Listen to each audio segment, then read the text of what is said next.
Hindi pa pala tuluyang nagpapaalam sa telebisyon ang veteran broadcaster na si Noli Cabayan de Castro. Sa kabila ng matagal niyang pagkawala sa TV Patrol, nilinaw ng ABS-CBN News na hindi pa opisyal na retirado ang veteranong news anchor at kasalukuyan lamang siyang nagpapagaling.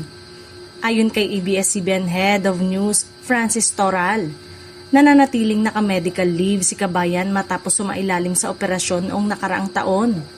Cabayan Noli de Castro remains on medical leave following his surgery last year, but he looks forward to returning once he is fully recovered. Pahayag ni Toral na iniulat ng Inquirer.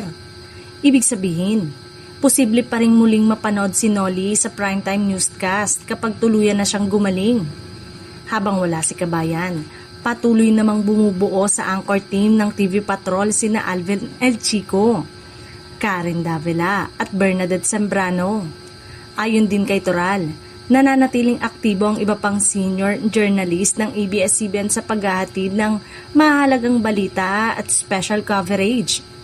Matatanda ang noong Disyembre ng nakaraang taon ay humingi ng panalangin ng anak ni Noli de Castro na si Catherine para sa kanyang ama na nakatakdang sumailalim noon sa isang operasyon. Hindi na isinapubliko ang detalye ng kanyang karamdaman. Noong July naman ay ipinagdiriwang ni Cabayan ang kanyang ika-77 birthday habang patuloy na nagpapagaling. Hindi rin ito ang unang pagkakataong kinailangan pansamantalang lumiban ni Noli sa kanyang mga programa. Noong huling bahagi ng 2024, nag-leave siya sa kanyang television at radio program dahil umano sa komplikasyon dulot ng sciatica. Sandali siyang nakabalik sa pag-host noong 2025 ngunit muli rin siyang kinailangang magpahinga dahil sa kanyang kalusugan.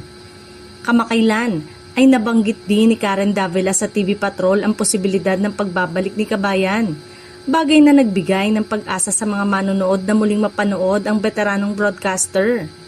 Gayunpaman, wala pang inilalabas na eksaktong petsa ang ABS-CBN kung kailan siya opisyal na babalik sa programa. Sa ngayon, ang malinaw, hindi pa retirado si Noli de Castro at hinihintay lamang ang kanyang tuluyang paggaling bago muling humarap sa mga manonood.